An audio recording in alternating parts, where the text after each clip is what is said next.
എൻ്റെ കാതുകൾ ദൈവഹിതമില്ലാത്തത് കേൾക്കാൻ വിട്ടുകൊടുക്കരുത്.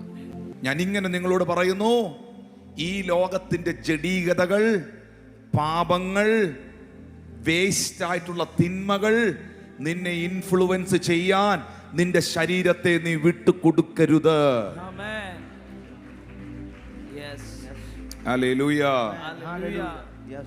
ബൈബിൾ പറയുന്നത് ജ്ഞാനിയോട് കൂടെ നടക്ക, എന്നാൽ നീയും ജ്ഞാനിയാകും.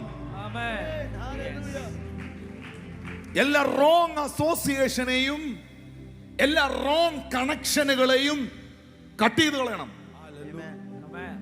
എന്റെ ആത്മീക ജീവിതത്തെ ബാധിക്കുന്ന, എന്നെ എന്റെ ദൈവത്തിൽ നിന്ന് അകറ്റുന്ന, എന്നെ എന്റെ വിശ്വാസ ജീവിതത്തിൽ നിന്ന് ഡൗൺ ആക്കുന്ന ഒന്നും എനിക്ക് കാണണ്ട, എനിക്ക് കേൾക്കണ്ട എന്ന് തീരുമാനിക്കാൻ നിനക്ക് പറ്റിയാൽ അവിടെ നീ അടുത്തൊരു ലെവലിലോട്ട് കയറുകയാണ്. നിങ്ങളുടെ അകത്തിങ്ങനെ മുഴങ്ങി കേൾക്കണം. കാരണം 1 കൊരിന്ത്യർക്കെഴുതിയ ലേഖനം 9-ാം അധ്യായത്തിന്റെ 27-ാമത്തെ വാക്യത്തിൽ പൗലോസ് പറയുന്നൊരു കാര്യമുണ്ട്. മറ്റുള്ളവരോട് പ്രസംഗിച്ച ശേഷം ഞാൻ തന്നെ കൊള്ളരുതാത്തവനായി പോകാതിരിക്കേണ്ടതിന് എന്റെ ശരീരത്തെ ഞാൻ ദണ്ഡിപ്പിച്ച് അടിമയാക്കുകയത്രേ ചെയ്യുന്നത്. ഇത് പറയുന്നത് ആരാണ്? സാക്ഷാൽ പൗലോസ് അപ്പോസ്തലനാണ്. യേശുക്രിസ്തു നേരിട്ട് പ്രത്യക്ഷനായ മനുഷ്യൻ, വെളിപ്പാടുകളുടെ ആധിക്യമുള്ളവൻ, 3-ാം സ്വർഗത്തോളം എടുക്കപ്പെട്ടവൻ, ഈടുറ്റ കരുത്തുള്ള 14 ലേഖനങ്ങൾ ആത്മതലത്തിൽ എഴുതി ദൈവസഭയ്ക്ക് കൈമാറിയവൻ.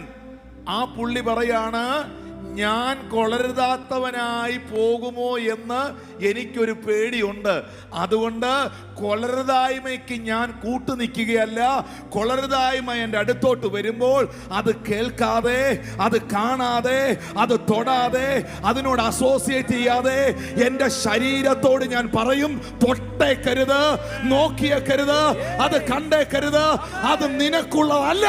അതാ ഗലാത്യർ സഭയ്ക്ക് ലേഖനം എഴുതിയപ്പോൾ ഗലാത്യർ 2:20 പൗലോസ് പറഞ്ഞത്, ഞാൻ ക്രിസ്തുവിനോടുകൂടെ ക്രൂശിക്കപ്പെട്ടിരിക്കുന്നു, ഇനി ജീവിക്കുന്നത് ഞാനല്ല, ക്രിസ്തു അത്രേ എന്നിൽ ജീവിക്കുന്നത്. ഇപ്പോൾ ഞാൻ ജഡത്തിൽ ജീവിക്കുന്നതോ എന്നെ സ്നേഹിച്ച് എനിക്ക് വേണ്ടി തന്നെ താൻ ഏൽപ്പിച്ചു കൊടുത്ത ദൈവപുത്രനിലുള്ള വിശ്വാസത്താൽ അത്രേ. ദൈവമക്കളെ, ഞാൻ